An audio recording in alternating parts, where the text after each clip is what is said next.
Ito po ang pinahayag ni Baste sa PDP Laban. Teka lang, Baste. Cool ka lang. Sa PDP Laban, National Party, bilang National Party President. Yan. Ito ang sitwasyon natin, no? Hindi pa man nila na-impeach si BP Sara, ang lakas na po ng dating ni Baste Duterte. Kaya gusto na nilang isabay. Sinisiraan na rin nila si Baste Duterte, di ba? Napansin nyo? Ibinabalik at binabalik yung isang ulo lang. Yung kailangan namin. Yung ulo ni BBM. O, ayun muna. Ano yung reaction doon ni Baste doon sa pinagsasabi na yun na isang ulo lang?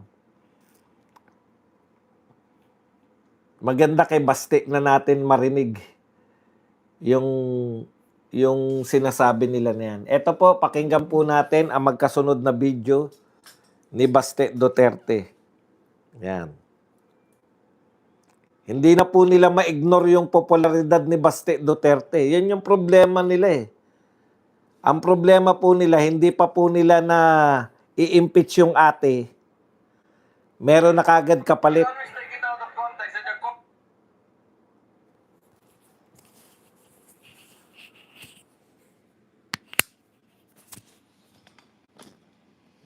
Alam niyo po, sa totoo, ito si Baste, ang lakas po ng karisma nito.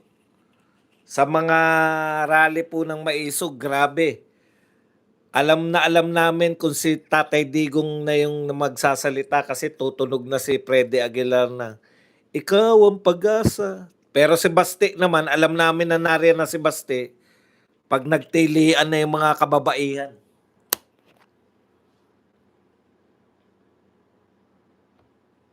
They always take it out of context. They're the corniest people. They always take it out of context. They're the corniest people. Oh, di ba?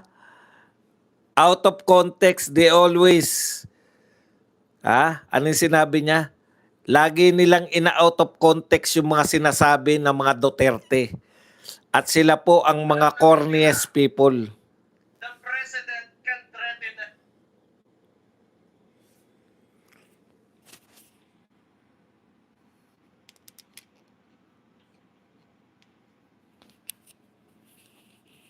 Ito naman po ang speech ni Baste dito po sa PDP Laban. Okay. Boss Bats, I'm moving to London live on BP Inday. Nasa London daw po si BP Inday. Pakinggan po natin si Baste Duterte. The president can threaten anyone.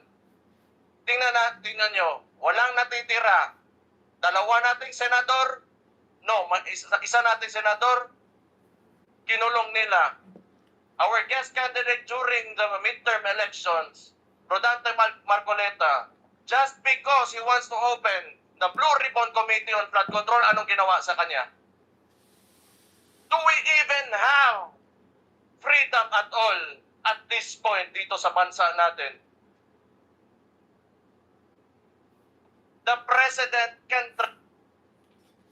Hindi, no?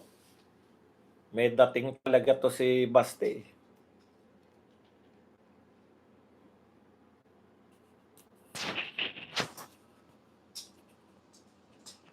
O, pasensya na kayo. Low touch kasi tayo. At least na naririnig nyo.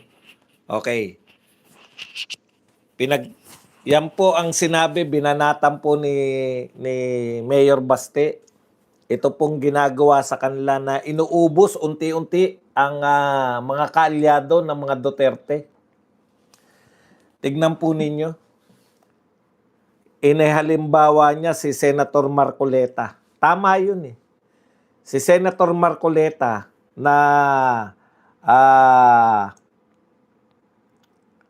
ang tanging kagustuhan lang ay buksan yung flood control investigation.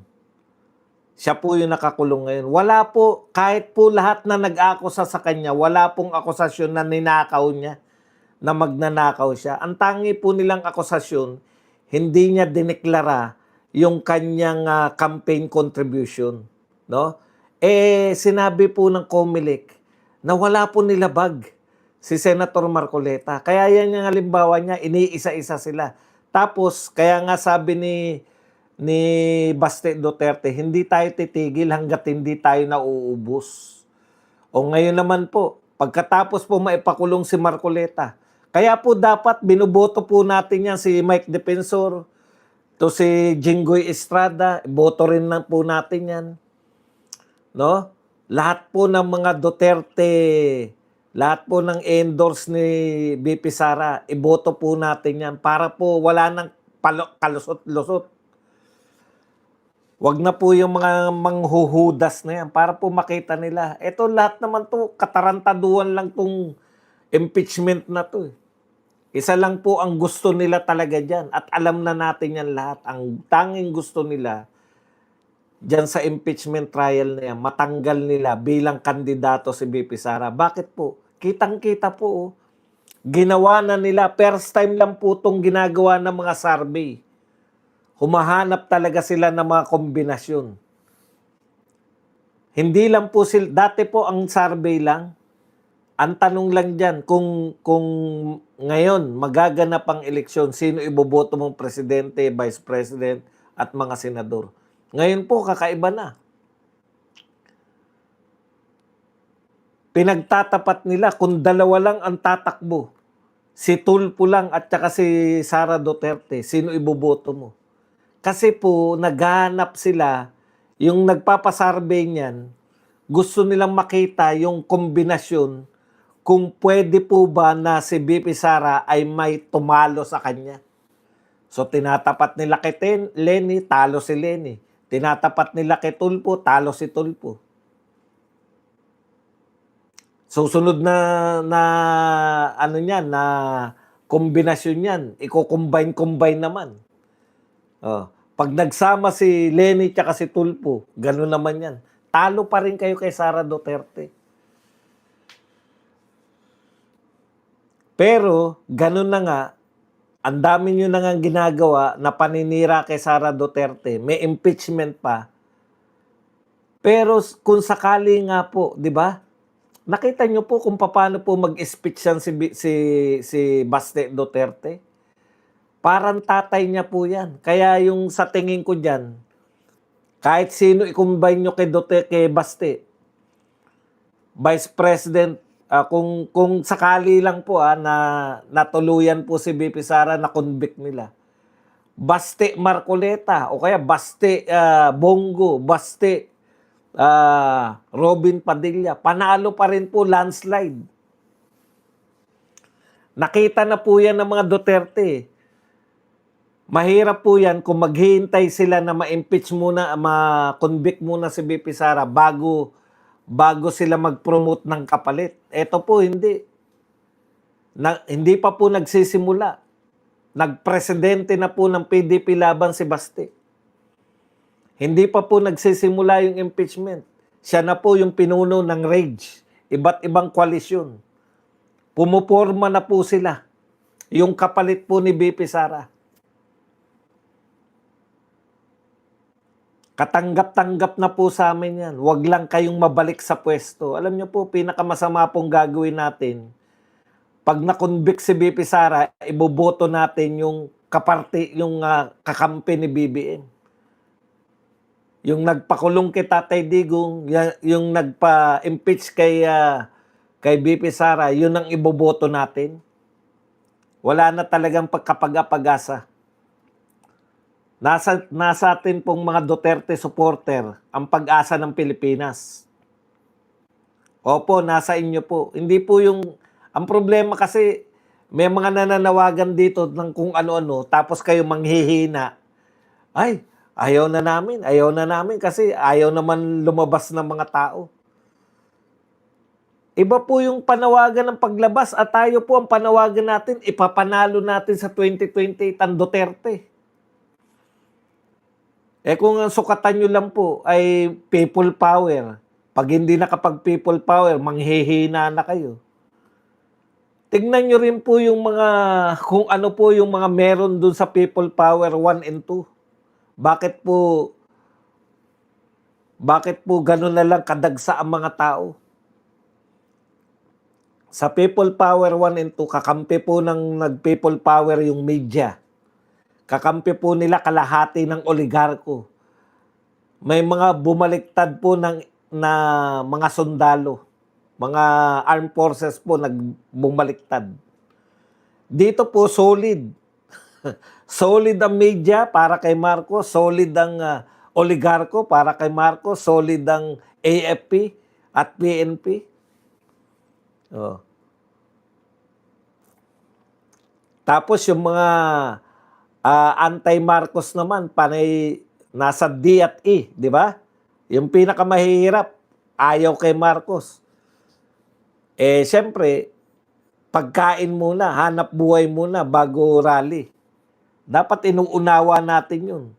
Ang pinakasolid sa lahat na grupo, OFW. Bakit? Hindi aasa yan sa mga ayuda kahit kailan. In fact, ang mga OFW, sila yung namimigay ng ayuda sa kanilang mga kapitbahay. O, kita nyo naman po, pag malaya sa ayudang mag-isip, ganyan po sa OFW. Galit sila sa nagaganap sa Pilipinas. O yan, bagsak na naman ang piso. Pansamantala lang po yung pagkasiyan ng mga OFW dyan kasi malaki palitan. Tataas din po lahat ng presyo natin dahil sa pagbagsak ng piso. Hindi po nakakasaya yan.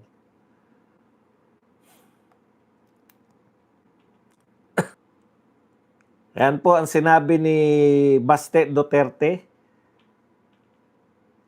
Sabi po ni Baste, hindi tayo titigil hanggat hindi tayo nauubos. Yan. Ayon pa kay Duterte, kahit gaano sila kalaki, makapangyarihan, nasa kanila ng lahat ng pera, tinatakot nila ang lahat. Kinukulong nila ang lahat, hindi tayo titigil hanggat hindi tayo nauubos. Kaya mawala man si BP Sara, hindi po tayo dapat tumigil. No? Mapakulong man si Marcoleta, at ngayon po balak ipakulong na si Alan Peter Cayetano. Ganyan po ang gusto nila eh. Bakit? Talon-talo sila sa impeachment eh. Kaya, yung dalawang Cayetano na lang po ang nakikipaglaban, si Robin Padilla. Hindi pa nila matalo yung tatlo na yun eh. Paminsan-minsan si Bongo. Yung iba naman, sausaw lang, wala naman nakikinig. Pag nagsalita si Bam Aquino, pag nagsalita si Judas is Lord. Hindi po namin yung mga JIL member, hindi po kami nakikialam sa reliyon nyo. Hindi po kami bumabanat sa JIL member. Binabanatan po namin yung anak ng leader nyo. Hindi po namin binabanatan yung tatay. Wala po kaming pakialam sa reliyon. Yung anak lang po. Ibahin nyo po yung relihiyon. Kaya baka nagagalit, JL kami, bakit kami binabanatan? Hindi po namin kayo binabanatan. Hindi po namin kayo kilala. Hindi po namin kayo alam kung ano po yung nararamdaman nyo. Pero yun po yung leader ninyo. Yung anak pala ng leader ninyo. At kita nyo ngayon, hanggang ngayon, walang kaso. Di ba? Kasabay niya yan eh. Si Jinggoy. Hindi bumaliktad si Jinggoy. Yun, nakakulong. Yung mga bumaliktad, walang kaso hanggang ngayon. Nauna pa si Marcoleta, wala pa po. Si Marcoleta, kailan lang. Kulong agad eh. Alam nyo po kung bakit? Takot nga sila kay Takot nga po sila kay Senator Marcoleta sa impeachment. Kay Robin na lang, hindi sila makaporma eh. Imagine yun. Okay.